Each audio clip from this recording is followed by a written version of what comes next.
The last time I tried to shoot one of these videos, my GoPro told me no.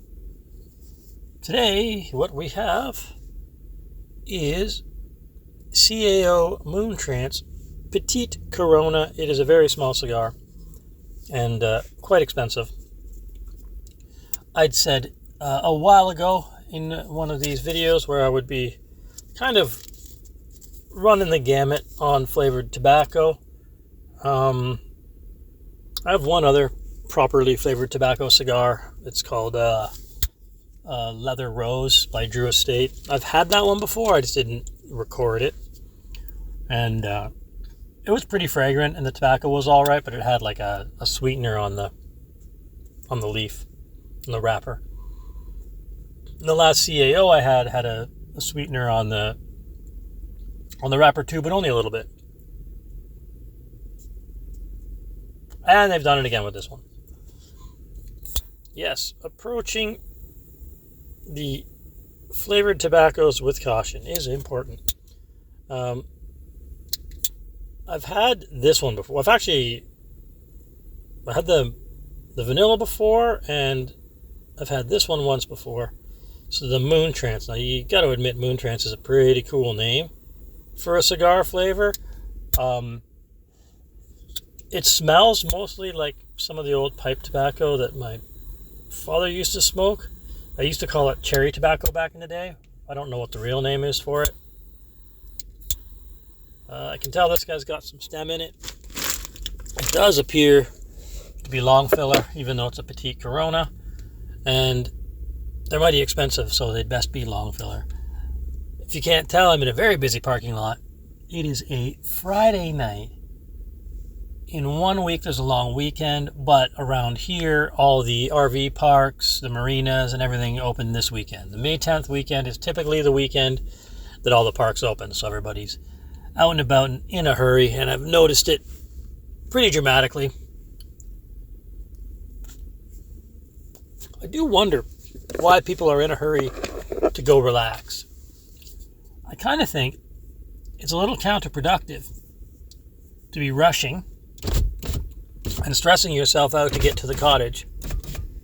Like, why not just make the ride relaxing? Why does it have to be stressful? You know? I mean, a lot of times it's a long drive, so maybe that's what makes it stressful. Not a lot of people enjoy long drives. But, and I know it's the first weekend, so everyone's setting up their everything. You got to connect the water, the electricity, and blah, blah, blah. I personally don't have an RV. I've considered getting one. I don't know.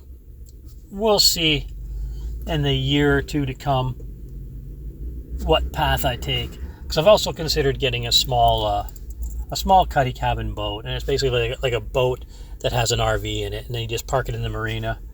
Marina fees, depending on where you are about the same as park fees, maybe even less. So I think having a boat just sounds cooler. But again, it's a matter of seeing where I am in the next couple of years, whether it's worth the investment. CAO Moontrance. So I tried to nail down this flavor before. I don't know what it is. It's like slightly fruity.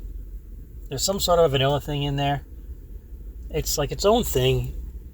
There's probably something on the website that tells you what it is. But I think it's better than the vanilla. Vanilla is a pretty typical flavored tobacco. This is something fairly unique, and it is of its own in terms of flavor profile.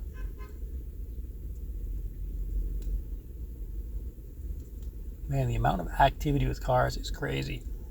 I'm quite literally waiting for it to slow down a bit so I can start to move, but I just don't see it happening. All the fast food restaurants have lineups out the door. Their parking lots are full. Good for them, good for the business.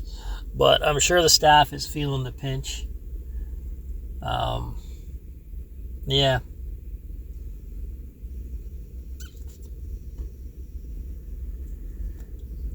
Sometimes, when life is mighty stressful, going ahead and just smoking a cigar is a pretty damn good idea. It does have a tendency to calm one down, but if you're relying on it for stress relief, it becomes a crutch, in my opinion. I know lots of people who have pretty deep nicotine addictions. You know, they can't go a couple hours without smoking a cigarette. They get into a mood about it. With cigars, maybe once a week I smoke a cigar, maybe twice. I had one yesterday. It was Reposado Estates, or I think it's called Reposado 96 Estate Blends, and it was at Colorado.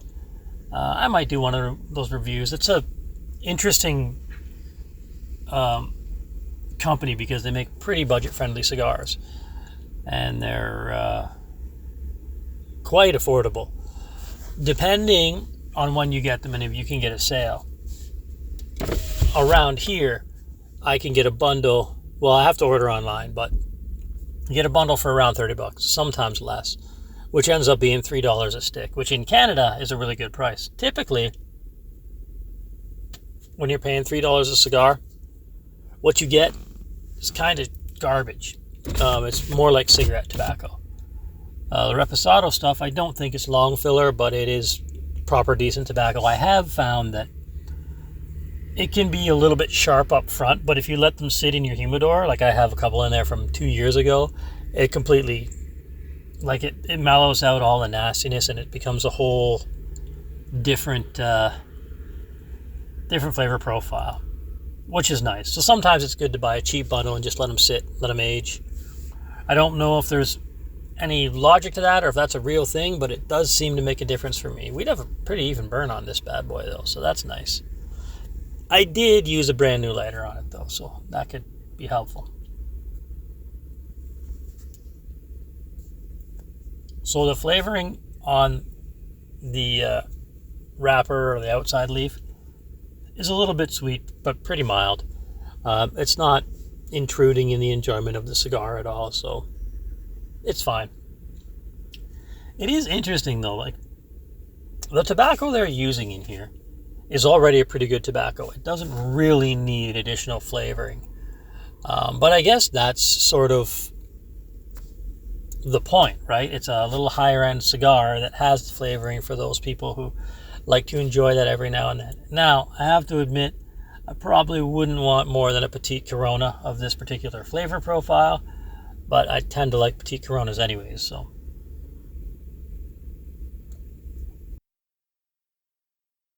So yeah, I'm just taking a moment here after again running around, doing lots of running around.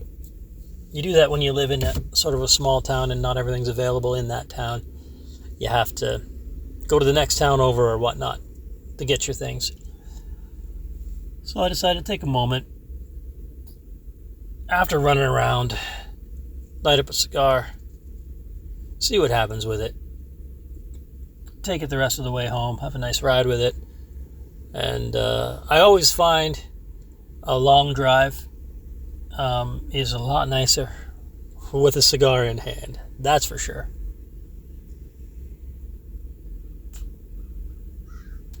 I do tend to get a little frustrated when I'm driving, but it's really hard to get frustrated driving when I'm focused mostly on the cigar. So there's obviously something to it. At least for me. Maybe not for everyone.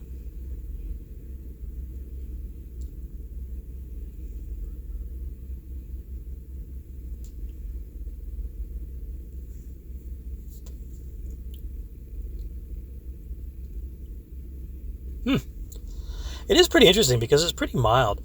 Like, because the flavoring isn't dominant, I can really get the character of the leaf under the flavoring, which I think if you're going to have a flavored tobacco, or you're going to make one even, that's sort of the way to go. I do like a backwoods. I do recall I did the CAO vanilla just the other week, and I found that was pretty close to backwoods in terms of flavor profile. This guy here is its own thing, and that I can appreciate. So if you're looking at the CAO cigars, you're looking at the flavored ones, I might suggest skipping the vanilla and going right to the moontrance, because it's its own little flavor. But also, if you really want to try flavored cigars or flavored tobacco and you're not super sure about it, best way to go, I think, is the Backwoods. They have a ton of options and like a ton of different flavors. They're pretty budget friendly. You get 5 cigars, you can share them with a friend. They're still rustic, it's still a nice leaf, it's still nice tobacco. Not to say you shouldn't buy any of these, but like if you're gonna go and get CAO cigars in the flavored profile, I'm gonna recommend Moontrance over vanilla because it's got something unique to it. I think moving forward, when I want a higher end flavored cigar, I'm probably gonna straight shot the CAO Moontrance because I just kind of like what it does for me. Anyways, I'm in a busy parking lot and there's a car beside me with a little kid in it, and I don't really want to smoke out a little kid with my cigar, so I'll leave you on that. And yeah, take her easy.